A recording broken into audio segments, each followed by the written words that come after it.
Hello दोस्तों, मैं Anoop Kumar Kashyap hospitality carriers में आप लोगों का स्वागत करता हूं। क्या आपको आईएचएम का फैकल्टी बनना है? क्या आपको होटल मैनेजमेंट के बच्चों को पढ़ाना है? तो ये वीडियो ध्यान से देखिएगा, क्योंकि आज मैं बताने जा रहा हूं कि आप होटल मैनेजमेंट कॉलेज में असिस्टेंट लेक्चरर कैसे बन सकते हैं या टीचिंग एसोसिएट कैसे बन सकते हैं।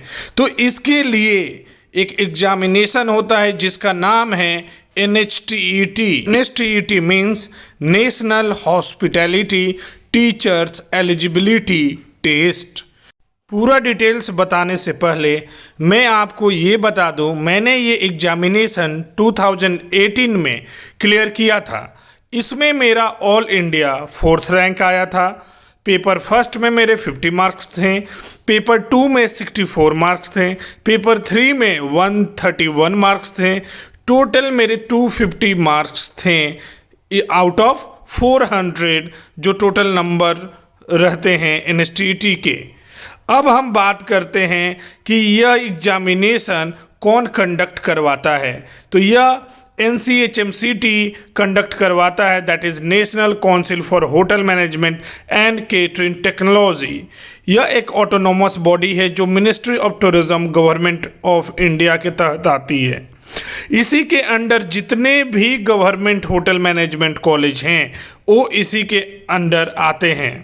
तो NCHMCT ने और मिनिस्ट्री ऑफ टूरिज्म ने एक पोर्टल बनाया है जिसका नाम थिम्स है, that is tourism and hospitality institute management system. तो जब भी आपका फॉर्म निकलेगा, आप अप्लाई करोगे तो आपको थिम्स से अप्लाई करना पड़ेगा।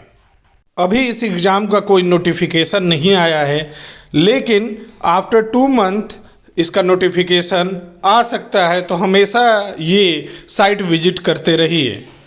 अब बात करते हैं एलिजिबिलिटी NHTET देने के लिए। तो सबसे फर्स्ट है कि फुल टाइम बैचलर डिग्री होनी चाहिए हॉस्पिटैलिटी एडमिनिस्ट्रेशन में होटल मैनेजमेंट में आफ्टर 10+2 एग्ज़ाम। और उसमें क्या रहनी चाहिए, 55% आपको मिनिमम मार्क्स रहने चाहिए और 2 ईयर का एक्सपीरियंस रहना चाहिए हॉस्पिटैलिटी इंडस्ट्री का। इट मीन्स होटल का एक्सपीरियंस रहना इम्पॉर्टेंट है। अगर केवल आपके पास बैचलर डिग्री है तो, या अगर आप फुल टाइम मास्टर डिग्री हो हॉस्पिटैलिटी एडमिनिस्ट्रेशन या होटल मैनेजमेंट में विथ एटलीस्ट 55% मार्क, तो आप अप्लाई कर सकते हो NHTET एग्जामिनेशन के लिए। जिन्होंने मास्टर डिग्री किया है हॉस्पिटैलिटी एडमिनिस्ट्रेशन होटल मैनेजमेंट में after full time bachelor degree in hospitality administration and hotel management, तो वो ये एग्ज़ाम दे सकते हैं। जो स्टूडेंट 4th सेमेस्टर में हैं मास्टर में in hospitality industry in hospitality course और होटल मैनेजमेंट कोर्स, तो वो ये एग्ज़ाम दे सकते हैं। इसके बाद बात करते हैं एज की। तो age should not be more than 35 years. Age 35 years से ज़्यादा नहीं रहना चाहिए। It is for general candidate. और रिलैक्सेशन है OBC कैटेगरी के लिए, SC कैटेगरी के लिए, ST कैटेगरी के लिए। इस एग्ज़ाम के मार्क्स के बेसिस पे आप अप्लाई कर सकते हैं for position of teaching associate and for the position of assistant lecturer. Teaching associate contractual job होता है और assistant lecturer is totally government permanent job. अब बात करते हैं एज रिलैक्सेशन की। तो OBC कैटेगरी के लिए टीचिंग एसोसिएट का मैक्सिमम एज 33 इयर्स होता है। असिस्टेंट लेक्चरर 38 इयर्स तक अप्लाई कर सकते हैं। For SC ST and PD categories teaching associate 35 years और असिस्टेंट लेक्चरर के लिए 40 इयर्स तक आप अप्लाई कर सकते हैं। अब बात करेंगे scheme and days of test कि इसमें कितने पेपर होते हैं। तो सबसे पहले बात करते हैं पेपर 1 की। तो पेपर 1 में 50 क्वेश्चन रहते हैं जो 100 मार्क्स के होते हैं। It means each question carry 2 marks. Paper 2 होता है तो उसमें भी 50 क्वेश्चन रहते हैं, उसमें भी हर क्वेश्चन 2 नंबर का होता है, तो टोटल 100 मार्क्स। जो 3rd पेपर होता है वो 2 घंटे का होता है, जो जिसमें 100 क्वेश्चन रहते हैं और ईच क्वेश्चन कैरी 2 मार्क्स। तो थर्ड पेपर हो गया 200 मार्क्स का। तो टोटल पेपर हुआ, पेपर 1, 2, 3 का हम टोटल करें तो ये हो गया 400 मार्क्स। तो ये एग्ज़ाम 400 मार्क्स का होता है, जिसमें पेपर 1 में आपका टीचिंग और रिसर्च एप्टीट्यूड से क्वेश्चन रहते हैं, जो कि मल्टीपल चॉइस क्वेश्चन रहते हैं। अब बात करते हैं पेपर 2 में। तो पेपर 2 में nutrition, food science, general management, hotel accounts, जो hotel account it means hospitality related accounts रहेंगे पेपर 2 में। अब बात करते हैं पेपर 3। तो पेपर 3 में कोर सब्जेक्ट रहते हैं। कोर सब्जेक्ट आप समझ गए होंगे, it means food production, F&B service and management, accommodation operation management and housekeeping management. तो ये तीनों पेपर का डिटेल हो गया। और ये कैसा क्वेश्चन रहते हैं, जो आपको रहते हैं MCQ टाइप। इसमें आपको 4 ऑप्शन दिए रहेंगे और एक सही ऑप्शन आपको चूज करने होंगे। अब हम बात करते हैं procedure and criteria for declaration of result. तो ये UGC नेट के पैटर्न पे हैं। यहाँ पे आपको हर पेपर पे में minimum percentage it means pass mark लाना होगा और एग्रीगेट पास मार्क लाना होगा। तो असिस्टेंट लेक्चरर और टीचिंग एसोसिएट के मार्क्स डिफर हैं। तो आइए बात करते हैं। सबसे पहले मैं बात करूंगा असिस्टेंट लेक्चरर के लिए। तो असिस्टेंट लेक्चरर के लिए अगर आप अप्लाई करोगे तो इसके पासिंग मार्क हैं, पेपर 1 में आपको 45% लाने हैं, it means 45 marks out of 100। Paper 2 में भी 45 मार्क्स लाने हैं, पेपर 3 में 50% लाने हैं।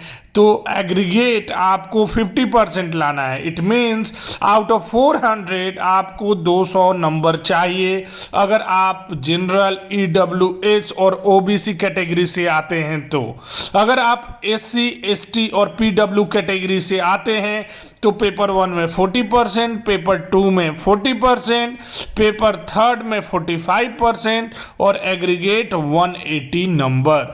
ये था असिस्टेंट लेक्चरर के लिए।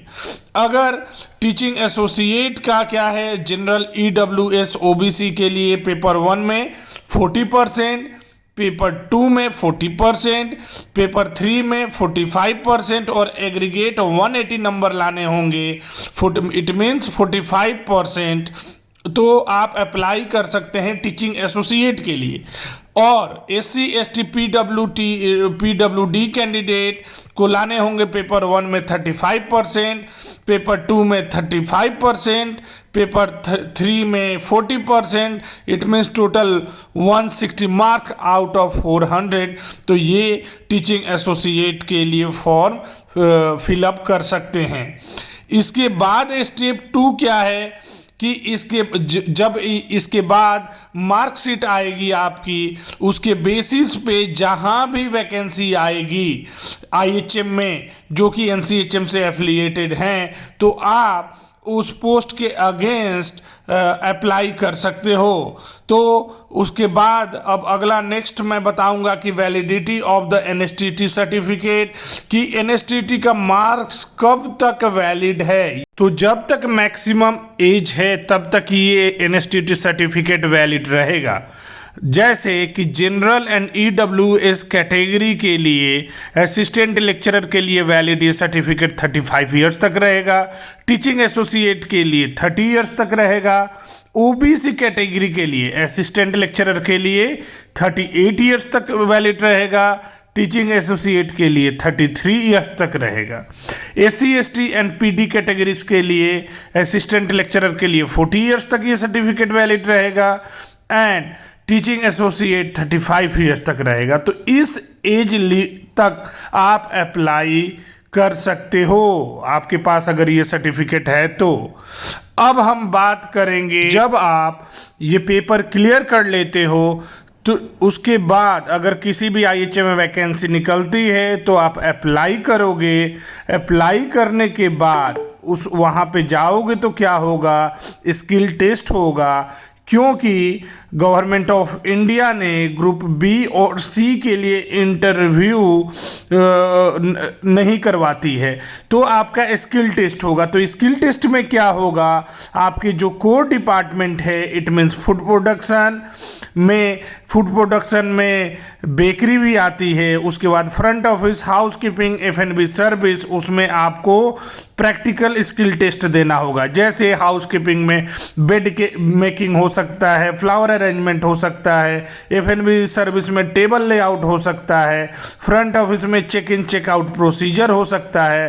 तो ये आपको प्रैक्टिकल देने होंगे। Each practical is about 7 to 8 marks के होंगे और जिसमें टोटल मार्क्स के होते हैं 30 मार्क्स प्रैक्टिकल स्किल टेस्ट होता है और टीचिंग स्किल टेस्ट जिसमें आपको स्टूडेंट्स और वहाँ पे जो सिलेक्शन कमेटी के मेंबर रहेंगे वह भी आपको एसेस करेंगे, तो वो होता है 20 मार्क्स। इट मीन्स 30 + 20 50 मार्क्स के होते हैं।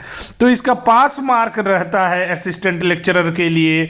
जो प्रैक्टिकल स्किल टेस्ट होता है वो 30 नंबर, उसमें से कम आपको 15 नंबर लाना होता है और टीचिंग स्किल टेस्ट में 20 में 10 लाना होता है। ये तो असिस्टेंट लेक्चरर के लिए। टीचिंग एसोसिएट के लिए प्रैक्टिकल स्किल टेस्ट में 30 में से 12 लाना होता है और टीचिंग स्किल टेस्ट में 20 में से 8 लाना होता है। इसके बाद फाइनल स्कोर शीट तैयार किया जाएगा जिसमें मेरिट लिस्ट फॉर सिलेक्शन होगा। तो इसमें क्या क्या होगा, marks obtain in practical skill test, mark obtain in teaching skill test and weightage of NSTT जो आपने एग्ज़ाम दिया था, इन सब का टोटल कर मेरिट लिस्ट होगा। तो जिसके भी हाईएस्ट मार्क्स होंगे उनको सिलेक्ट किया जाएगा। तो हमेशा NCHMCT की साइट और थीम्स की साइट आप विजिट करते रहो। इसकी वैकेंसी 1 से 2 महीने में आने वाली है और अभी से प्रिपरेशन करो, हर सब्जेक्ट पे फोकस करो। जितने भी मैं वीडियो बनाता हूँ और प्रीवियस वीडियो जितने भी MCQ के हैं वो इस एग्ज़ाम के लिए इम्पोर्टेंट है। इन फ्यूचर मैं हर टॉपिक पे वीडियो बनाऊँगा तो आप उसे फॉलो करो। अगर और भी कोई आपकी क्वेरी है तो आप कमेंट में लिखो। इन फ्यूचर जो भी गवर्नमेंट वैकेंसी आएगी मैं आपको इस चैनल के थ्रू आपको बताऊंगा। अभी केटरिंग असिस्टेंट का एग्ज़ाम हुआ नवोदय विद्यालय का। इसके बाद आप रिलैक्स नहीं करो, जो हुआ पेपर का एनालिसिस ज़्यादा नहीं करो। अब आप फिर से तैयारी में जुटो, हर सब्जेक्ट पे फोकस करो, चाहे वो टीचिंग एप्टीट्यूड हो, हाउस कीपिंग हो, फ्रंट ऑफिस हो, रीजनिंग हो, GK हो, हर सब्जेक्ट पे फोकस करो। कब कौन सी वैकेंसी निकलेगी ये कोई नहीं जानता है। अगर पहले से प्रिपेयर आप नहीं करोगे तो 1-2 महीने में कुछ नहीं कर पाओगे, क्योंकि कंपटीशन बहुत हाई है। तो अभी से 1-1, 2-2 घंटे पढ़ते रहो। ये मैं नहीं कह रहा हूँ 8 से 10 घंटे पढ़ो, क्योंकि इसमें से कितने लोग जॉब कर रहे होंगे। तो हमेशा 1 से 2 घंटे आप पढ़ते रहो। अच्छा, अब मैं चलता हूँ। जय हिंद।